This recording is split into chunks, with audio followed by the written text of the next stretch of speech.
Elimika na Mahasin TV, pata kujua wema wa Uislamu.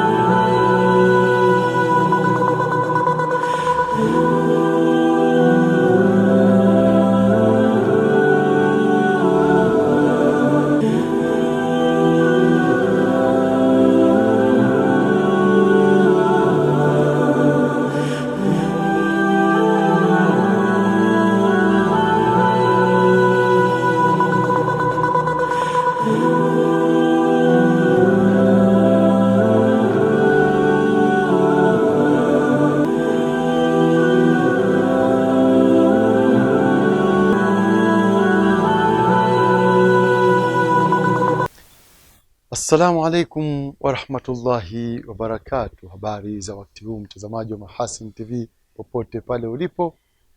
Karibu katika kapu la habari. Mimi Hilal Seif Riyami nitakusomea habari za kitaifa. Na katika habari za kimataifa utakuwa naye Nuhu Stima. Awali ya yote tunaangazia muhtasari wake. TAKUKURU kuchunguza kituo cha afya Sirari kwa tuhuma za kutoza shilingi 45,000 wanafunzi wanaotaraji kujiunga kidato cha kwanza. Mchakato wa vibali wa kuhamisha madereva zaidi ya 100 katika mpaka wa Tanzania na Kenya Na katika habari za kimataifa, sintofahamu yaendelea kushuhudiwa tangu hatua za utawala wa Israeli kutambua Somaliland kama nchi huru.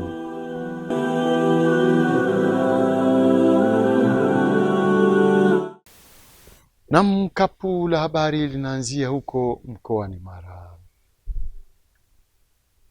Mkuu wa mkoa wa Mara Kanali Evans Mtambi ameiagiza taasisi ya kuzuia na kupambana na rushwa TAKUKURU wilayani Tarime kuchunguza tuhuma ya kituo cha afya Sirari kuwatoza wanafunzi kiasi cha shilingi 45,000 ili kuwajazia fomu za uchunguzi wa kiafya kwa ajili ya kujiunga na masomo ya kidato cha kwanza. Tupate taarifa zaidi. Hayo yamejiri kufuatia uwepo wa malalamiko kutoka kwa baadhi ya wazazi na walezi juu ya kituo cha afya Sirari kilichopo wilaya Tarime mkoani Mara kuwatoza watoto kiasi hicho cha fedha kwa ajili ya kufanyiwa vipimo na kujaziwa kwenye fomu zao za kujiunga na masomo ya kidato cha kwanza. Mheshimiwa Mkuu wa Mkoa, Mama Samia anasema mtoto aende shule ni elimu bure. Lakini ukienda kituo cha afya, upande wa mtoto wa kiume unaomba vipimo 40,000. Upande wa mtoto wa kike unaomba vipimo 30,000. Tunaomba kujua kuna mzazi mwenye uwezo ambaye anashindwa kununulia mtoto wake uniformu aende kujiunga na kidato cha kwanza, na hadi kwenye kata yetu ya Sirari kamati ya siasa inafikia muda wa kusema tuangalie wale watoto walioshindwa kwenda shule tuwasaidie ili waingie shuleni kwa sababu ya mapungufu hayo. Ni kwa nini kituo cha afya wazazi waombe hiyo gharama? Hicho ni kituo cha afya cha wapi? Cha Sirari. Akijibu malalamiko hayo, mganga mfawidhi wa kituo cha afya Sirari Daktari Amos Manya amekiri uwepo wa tozo ya kiasi hicho cha fedha kutokana na aina ya vipimo vilivyoainishwa kutoka kwenye shule husika ambavyo hupelekea kufikia kiwango hicho cha fedha. Kweli hiyo gharama inafika huko na pengine inaweza ikazidi kwa sababu utakazozielezea Mheshimiwa Mkuu wa Mkoa. Sisi tunapokea fomu. Ile fomu imeorodhesha idadi ya vipimo ambavyo mwanafunzi anatakiwa apimwe. Na ni tofauti kulingana na shule ilivyo design. Kwa mfano, fomu inakuja imesema pima kiwango cha damu, pima grupu la damu. Kama ni binti, pima ujauzito, piga chest x-ray, pima maini, piga abdominal x-ray, full blood picture. Sasa ukizianali zote unajikuta kwamba gharama zinaenda mbali sana. Kutokana na kauli hizo, mkuu wa mkoa wa Mara Kanali Evans Mtambi ameagiza taasisi ya kuzuia na kupambana na rushwa TAKUKURU kufanya uchunguzi wa kina ili kuweza kubaini na kukomesha tabia hiyo inayochafua taswira ya serikali ikiwa tayari imeshatoa mwongozo maalum wa kutoa huduma kwa wananchi. Chukua hatua mara moja, fanya mawasiliano na mama, fuatilia pia huyo mtoto, uhakikishe fedha yao inarudi kama walikuwa wamechukua, na wale wengine wote ambao walikuwa wamepewa huduma kwa gharama hizo, kisha hela yao inarudi, na wale waliofanya makosa wanachukuliwa hatua. Mheshimiwa DC, fuatilia kwa karibu hilo. Yaani unapofungua mlango huu kwa ajili ya kwa nia njema kabisa, kuna mtu mwingine anatumia kama fursa. Sasa hizo fursa wanazotumia zitafsiriwe sasa kwamba ndio serikali inaagiza hivyo. Serikali, utaratibu tumesema uko wazi huo. Tunapaswa tuende kwa utaratibu huo. Mudir wa taasisi ya Ansar Muslim Youth Center AMYC Sheikh Salim Baraihan amesema ipo haja kwa wahadhiri wa dini ya Kiislamu kuchukua hatua madhubuti kuimarisha dawa kupitia mitandao ya kijamii ili kuendana na mabadiliko ya teknolojia ya habari na mawasiliano. Taarifa ya Hassan Sima inasimuliwa studio na Rajab Shaban Matuga. Wito huo wa Sheikh Salim Baraihan umekuja kufuatia matukio yanayoendelea kupitia mitandao ya kijamii kunakosababishwa na ukosefu wa elimu ya dini kwa vijana wa Kiislamu kunakopelekea upotoshaji. Akifunga mkutano mkuu wa 29 wa taasisi hiyo uliofanyika kwa siku 4 katika ukumbi wa Mahadi Salama jijini Tanga, Sheikh Salim Baraihan ametoa rai ya kuimarisha dawa kupitia mitandao ya kijamii. Na haja ya kuchukua hatua makabambe kabisa ya kuimarisha habari za mitandao, na hasa haya matukio yaliyojitokeza hivi karibuni, bali haya yaliyotokea jana na juzi. Ni lazima sasa, kama itawezekana, mkutano huu uchukue azimio hasa la kuimarisha mfumo huu wa mitandao ya kijamii. Kweli tuna radio na ina nafasi yake, kwa sababu kama mnakumbuka radio ilipozimwa mitandao ya kijamii siku 3 siku 4 zilizofanya kazi ni radio tu. Aidha, Sheikh Salim Baraihan amewahimiza wanachama wa taasisi hiyo na Waislamu kwa ujumla kuimarisha umoja na mshikamano ili kufikia malengo ya kusukuma mbele gurudumu la maendeleo ya Uislamu na Waislamu. Tuzidi kuimarisha umoja wetu huu na taasisi yetu hii kwa maslahi ya kizazi kinachokuja. Sababu kadri tutakavyoishi itakuwa ni kama mbio za vijiti, tunawalazimika sisi kuhama, kwa maana kuachia wenzetu vijana waweze kuendeleza gurudumu hili. Wazee walifanya kazi yao kipindi hicho walipokuwa vijana, wamefanya kazi kubwa ambayo umeiona. Muombe Mola Subhanahu wa Ta'ala awalipe kwa wale waliotangulia na wale waliokuwa hai kwa juhudi hiyo. Kwa upande wake, Amiri wa Baraza la Sunna Tanzania Basuta Sheikh Ali Zuberi amehimiza uungwaji mkono wa baraza hilo ili kufikia malengo ya kutetea na kuhimiza utekelezaji wa sunna. Dawa yetu sisi ni kuinusuru sunna na vile vile kuinusuru aqida sahiha, na maana kuinusuru sunna ni kuikataa bid'a na shawaibul bid'a. Lakini taasisi hii pia sisi ni sahihi kuwa kwenye baraza la sunna, na wazo hili tunalisapoti, na kila aliyotoa wazo hili akalikubali, Allah ampe kheri, kwa sababu ndipo tutakufanya mambo yetu kwa ala dhawil kitabi was sunna wa ala manhaj salafi hadhihi al-umma. Kwa hiyo sasa, ikiwa sisi ni ndege, basi kituo chetu ni kitabu na nini na sunna. Mkutano huu ni miongoni mwa forum muhimu sana kwa majimbo kuweza kutana karibu kutoka nchi nzima hapa Tanzania. Kwa hiyo tukiwa kwenye kivuli cha taasisi kama hivi, tunaweza kubadilishana mawazo na kuweza kuweka mikakati ya pamoja ya kuendeleza harakati hizi za kidawa na harakati za kielimu na harakati nyinginezo kwa ujumla. Kupitia mkutano huo, majimbo 4 ya Singida, Korogwe, Lushoto na Mlalo yamepatiwa vyeti na tuzo maalum ya kuwa majimbo bora.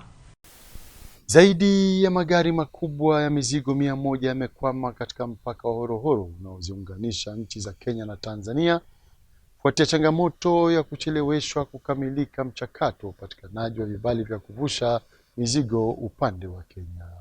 Uberi Rashid Mgaya anatuarifu zaidi. Akizungumza mara baada ya kuwasili mpakani hapo, mkuu wa mkoa wa Tanga Balozi Daktari Batilda Buriani amesema changamoto hiyo inasababishwa na kukosekana kwa afisa mamlaka ya mapato katika bandari ya Tanga kwa upande wa nchi jirani ya Kenya. Tanzania inayo afisa wa TRA pale Mombasa. Kwa hivyo mizigo yote inayotoka pale inakuwa cleared pale pale. Kwa hivyo ikifika hapa inapita. Lakini Kenya haina afisa wa TRA wa KRA bandari ya Tanga. Kwa maana hiyo mtu akija na mizigo pale inabidi sasa asubirie pale. Na ni jambo ambalo tulitakiwa kama nchi za Afrika Mashariki kuweza kuharmonize. Aidha, Balozi Dr. Batilda Buriani amesema mazungumzo baina ya pande zote mbili, Kenya na Tanzania, yanaendelea ili kuhakikisha wanatengeneza mazingira rafiki kwa madereva wanaosafirisha mizigo kupitia katika mpaka huo. Maelekezo ya waziri na maelezo ya waziri jana, Mheshimiwa Balozi Kombo, Thabit Kombo, baada ya kuongea na waziri mwenzake wa Kenya, waliahidiwa kwamba ndani ya masaa 24 kuanzia jana ama imezidi masaa 48 mizigo mtakuwa cleared, mtaweza mkaondoka. Sasa sisi tulitaka mjue kwamba hatujakaa tu tunahangaika, na kule uongozi wa nchi yenu unajua wote tunahangaika kuhakikisha kwamba jambo hili linakamilika. Lakini wamesema vibali sasa vimeshatoka, wanatafuta askari wa kusindikiza msafara ili muweze mkapita salama.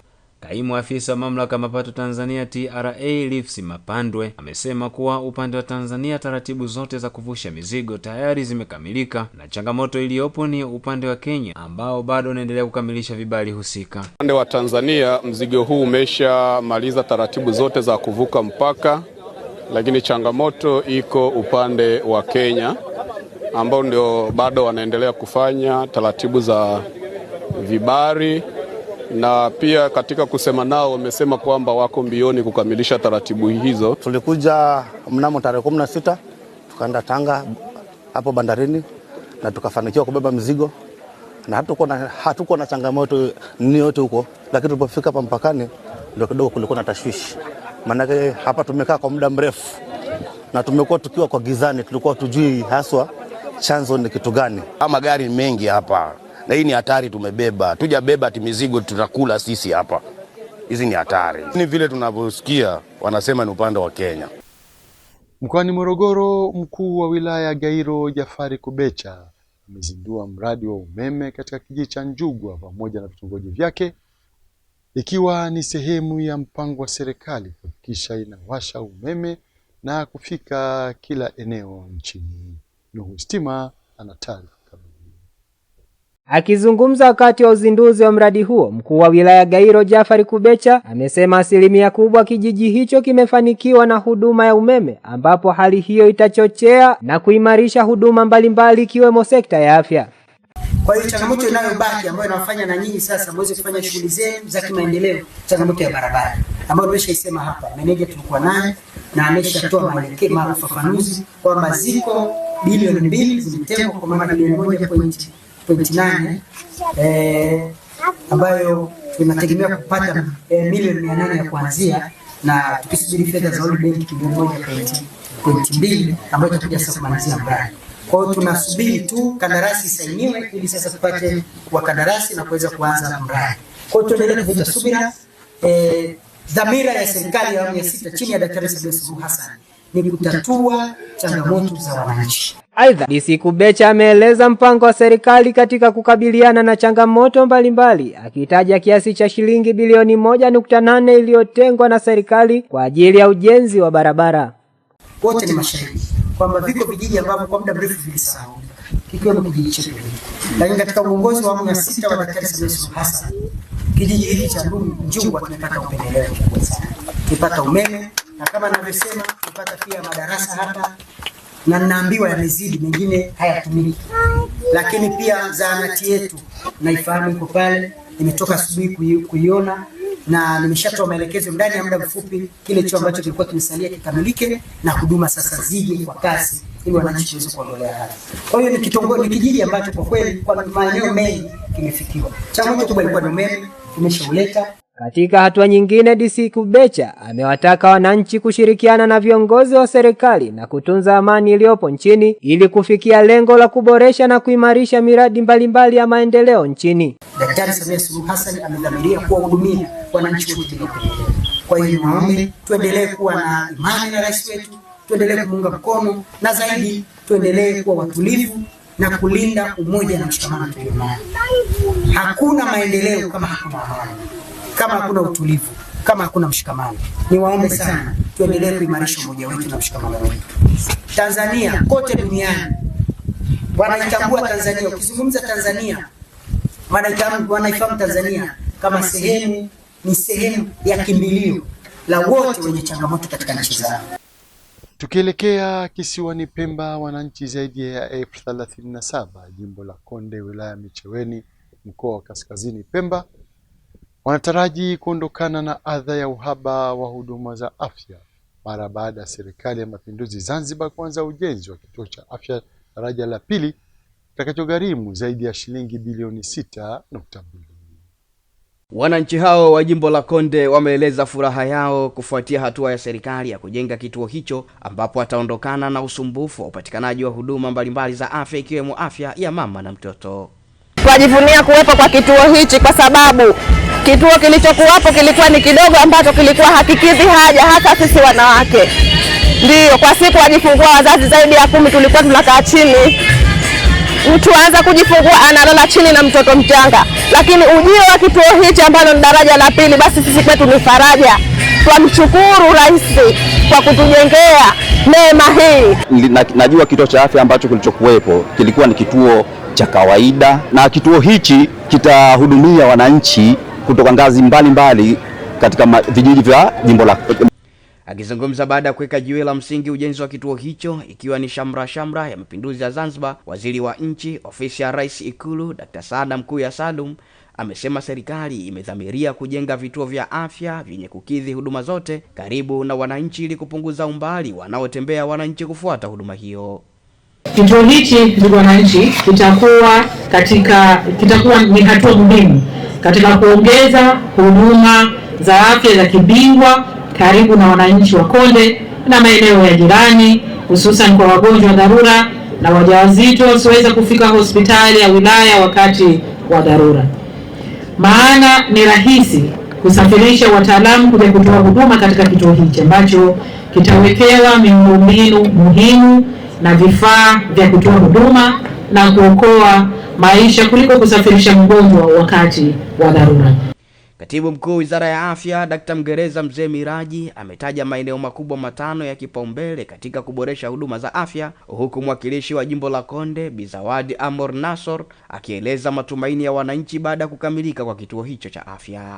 La kwanza ni kuhakikisha kuna miundombinu rafiki kwa utoaji wa huduma bora na za kisasa katika vituo vyote vipya 142. Pili, tuwe na watumishi wenye sifa na uwezo. 3, pawe na upatikanaji wa uhakika wa dawa na vifaa tiba vya kisasa. 4, utoaji wa huduma ya afya kwa kutumia mifumo ya tehama katika vituo vyote 142. 5, ni kuhakikisha pana uendelevu wa upatikanaji wa fedha za kugharimia afya ya msingi. Kituo kile kikikamilika kitakuwa na huduma zote na vifaa vyote. Hiyo ndio imani yangu na naamini hivyo. Hususan hicho ni kilio cha wananchi. Huduma ya uzazi kwa wanawake, ultrasound, hilo ndio kilio chao, ambayo huduma hiyo walikuwa waifuatia Micheweni muda mrefu au Chakatumbe. Imani yangu kituo kikikamilika na huduma hiyo itapatikana na mtaalamu atakuwepo masaa 24 kama lengo la kituo kilivyo. Na huko Unguja, kamishna wa polisi Zanzibar CP Kombo Hamisi Kombo ameyaomba mashirika ya kimataifa kuendeleza zaidi ushirikiano, hususan kwenye kudhibiti vitendo vya udhalilishaji wa kijinsia na ukatili dhidi ya watoto. Kamishna Kombo amesema hayo katika chuo cha polisi Zanzibar wakati akitoa nasaha zake kwenye kikao kazi cha pamoja cha kujengeana uwezo kati ya watendaji wa dawati la jinsia na watoto na shirika la kimataifa la kijiji cha watoto SOS. Shirika hilo limekuwa likishiriki masuala mbalimbali ikiwemo mradi wa usalama wetu kwanza mashuleni, mafunzo kwa watendaji na uwezeshaji wa rasilimali vifaa kwa jeshi la polisi. SOS wamekuwa ni wadau wetu wakubwa na tumekuwa tumefaidika nao sana. Kwa dhati kabisa nakushukuruni sana. Mwaka 2026 ni wajibu wetu kujipanga vyema kwa kuweka mkakati madhubuti kwa kuzuia makosa kabla hayajatokea kupitia elimu kwa jamii, lakini tumairisha ufuatiliaji wa kesi hadi hatua za mwisho za kisheria. Tuendelee kushirikiana kwa karibu na wadau kama SOS Village na wengine, kujengeana uwezo mara kwa mara ili kukabiliana na changamoto mpya. Wengine tuwe tuna upenzi baina yetu. Mkurugenzi wa SOS Children Village Bi Aisha Salum Ali amesema wataendelea kushirikiana na jeshi la polisi kupitia dawati la jinsia na watoto kuhakikisha malezi na makuzi ya mtoto yanasimamiwa ipasavyo. La polisi liko mpaka kwenye kata na shehia, kwa hiyo linaweza kumfikia kila mmoja. Ni pia niseme kwetu sisi dawati ni chombo muhimu kwenye masuala ya utekelezaji na utoaji wa elimu kwa watoto, lakini pia kwa jamii. Na niahidi sisi kama SOS tutaendelea kufanya kazi na dawati na vitengo vyake katika kuhakikisha kuwa watoto wanabaki kuwa salama. Kwa upande wake mwakilishi mkuu wa dawati la jinsia na watoto makao makuu ya jeshi la polisi, mkaguzi wa polisi Wilfred Willa amepongeza juhudi za wadau wa kimataifa katika kupinga vitendo vya udhalilishaji na ukatili kwa mtoto. Mafunzo haya ni mwendelezo wa mafunzo mbalimbali ambayo yamekuwa yakidhaminiwa na SOS na wadau wengine mbalimbali, lakini pia tunavyoelekea mwaka 2026 tunatamani kuona kwamba Tanzania nzima makosa haya ya ukatili wa kijinsia na unyanyasaji wa watoto yanapungua kwa kasi kubwa, na tunaamini kwamba kupitia kampeni zetu mbalimbali ambazo tutakuwa tukizifanya kwa wananchi, basi wananchi wanauelewa mkubwa, na niombe sasa wananchi wakipata tatizo lote lile ambalo linahusisha watu jinsia na watoto au kosa la ukatili wa kijinsia au udhalilishaji au unyanyasaji, basi wasinyamaze kimya, watoe taarifa kituo cha polisi waweze kupata huduma iliyo bora. Na kwa taarifa hiyo kutoka kisiwani Unguja ndo kunahitimisha kapu la habari kwa habari za kitaifa. Tupate mapumziko mafupi na tutarejea hapa kuangazia habari za kimataifa. Hii ni Mahasin TV, pata kujua wema wa Uislamu. Mahasin TV, channel namba 455 katika kingamuzi cha Azam.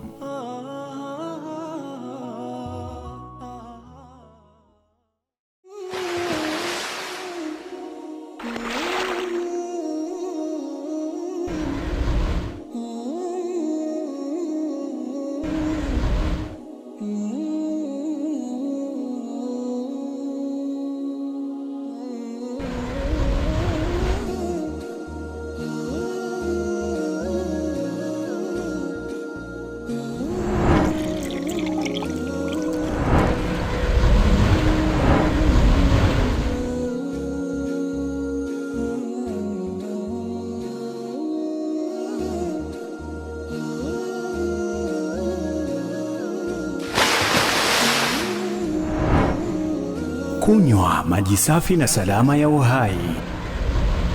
Bidhaa bora ya Bakhresa.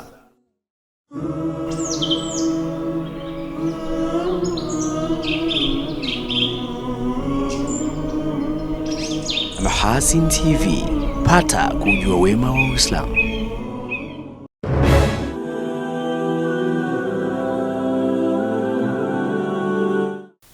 Shukran za dhati mtazamaji wa Mahasin TV kwa kuendelea kuwa nasi, na sasa ni wasaa kuziangazia habari za kimataifa kama zilivyoandaliwa naye Nuhu Stima. Mtazamaji wa Mahasin TV, karibu kwa upande wa habari za kimataifa. Kiongozi wa muungano wa waasi wa AFC na M23, Corneille Nangaa, amesema kuwa kundi lake halina lengo jingine isipokuwa kushinda vita katika mapambano yanayodai kuwa ni ya kuikomboa Jamhuri ya Kidemokrasia ya Kongo nzima. Kauli hiyo imekuja wakati hali ya usalama mashariki mwa Jamhuri ya Kidemokrasia ya Kongo ikiendelea kuzorota, huku mazungumzo ya amani yakionekana kukwama. Akizungumza katika mkutano na viongozi wa AFC na M23 uliofanyika Disemba 29, 2025 mjini Goma, Nangaa amesema kuwa mwaka 2026 utakuwa mwaka wa ushindi wa harakati zao, ambapo mkutano huo ulikuwa na lengo la kutathmini hali ya mwaka uliopita na kupanga mikakati ya mapambano kwa mwaka ujao. Katika taarifa ya kundi hilo, Nangaa alisema kuwa AFC na M23 inalenga kuimarisha jeshi lake na kulijenga upya ili liwe mfano wa jeshi la baadaye lililojengwa vizuri, lenye nidhamu na lisilo na vitendo vya kihalifu, na kuongeza kuwa wanajiona kuwa kama mwanga utakaoongoza mustakabali wa Kongo, akitumia taswira ya jua linalochomoza mashariki. Hata hivyo, serikali ya DRC imeendelea kudai kuwa wapiganaji wa M23 wanaungwa mkono moja kwa moja na jeshi la Rwanda, huku madai hayo yamerudiwa hivi karibuni na msemaji wa zamani wa jeshi la DRC, Meja Jenerali Sylvain Ekenge, ingawa Rwanda imekuwa ikikanusha vikali tuhuma hizo. Kwingineko, waziri wa mambo ya nje wa Misri Badri Abdelati Disemba 29, 2025 ametoa wito wa kufanyika kikao cha dharura cha Baraza la Amani na Usalama la Umoja wa Afrika ili kupinga hatua ya utawala wa Israel kutambua jimbo lililojitenga na Somalia la Somaliland kama nchi huru. Akizungumza katika mkutano na mawaziri kwa njia ya mtandao, Abdelati alieleza kuwa hatua ya Israel ni ukiukaji wa wazi wa sheria za kimataifa, mkataba wa Umoja wa Mataifa na hati ya Umoja wa Afrika. Abdelati ameonya kuwa utambuzi huo unadhoofisha misingi ya amani na usalama wa kikanda na kimataifa, hususan katika eneo la pembe ya Afrika, na kusisitiza haja ya kikao cha dharura cha AU ili kujadili swala hilo na kulinda umoja wa mipaka ya Somalia, sambamba na kukataa hatua zinazotishia amani na usalama wa kikanda na kimataifa. Disemba 28, 2025, Jumuiya ya Nchi za Kiarabu ilitoa wito kwa Baraza la Usalama la Umoja wa Mataifa kuwa msimamo thabiti dhidi ya utambuzi wa Israel kwa Somaliland, ambapo katika taarifa baada ya kikao cha dharura mjini Cairo, jumuiya hiyo ilisisitiza haki ya Mogadishu kujilinda na kutetea ardhi yake. Ukosoaji wa kimataifa umeongezeka dhidi ya hatua ya Israel, mataifa yakieleza kuwa ni ukiukaji wa sheria za kimataifa na tishio kwa uthabiti wa kikanda. Tukitamatisha kwa upande wa habari za kimataifa, Rais wa Ukraine Volodymyr Zelensky amekanusha madai ya Urusi kwamba Ukraine imefanya shambulio la ndege zisizo na rubani kwenye moja ya makazi ya Rais Vladimir Putin na kuishutumu Moscow kwa kujaribu kuvuruga mazungumzo ya amani. Waziri wa mambo ya nje wa Urusi Sergei Lavrov anadai Kiev ilifanya shambulio usiku kwa kutumia ndege 91 zisizo na rubani kwenye makazi ya Putin katika eneo la kaskazini magharibi mwa Novgorod nchini Urusi. Zelensky amekanusha madai hayo, akisema ni uongo wa Urusi uliokusudiwa kuipa Kremlin kisingizio cha kuendelea na mashambulizi dhidi ya Ukraine. Zelensky alisema kwenye mtandao wa X kuwa ni muhimu dunia isikae kimya na sasa hawezi kuruhusu Urusi kudhoofisha juhudi za kufikia amani ya kudumu, na kuongeza kuwa Urusi imewahi kushambulia majengo ya serikali huko Kiev. Hata hivyo, Urusi imesema sasa itapitia upya msimamo wake katika mazungumzo ya amani, huku ikielezwa kuwa bado haijabainika Putin alikuwa wapi wakati wa shambulio hilo. Nuhu Stima, Mahasin TV. Shukran Nuhu Stima kwa habari za kimataifa. Na kabla hatujahitimisha kapu letu la habari, tujikumbushe miongoni mwa habari ulizokuwa nazo hili. TAKUKURU kuchunguza kituo cha afya Sirari kwa tuhuma za kutoza shilingi 45,000 wanafunzi wanaotaraji kujiunga kidato cha kwanza. Mchakato wa vibali wa kuhamisha madereva zaidi ya 100 katika mpaka wa Tanzania na Kenya na katika habari za kimataifa, sintofahamu yaendelea kushuhudiwa tangu hatua za utawala wa Israeli kutambua Somaliland kama nchi huru. Na mpaka hapo ndo tunafika mwisho wa kapu la habari. Inshallah para majali wake Maulana, ungana nasi hapo kesho muda na wakati kama huu. Kwa niaba wenzangu wote waliofanikisha kuletea kapu la habari, mimi Hilal Sefriami nilikusomea habari za kitaifa, na katika habari za kimataifa ulikuwa naye Nuhu Stima. Nikutakie utazamaji mwema wa vipindi mbalimbali vinavyoendelea hapa Mahasin TV. Pata kujua wema wa Uislamu. Wabillahi tawfik. Wassalamu alaikum warahmatullahi wabarakatuh. Asante na kwaheri.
Kunywa maji safi na salama ya uhai.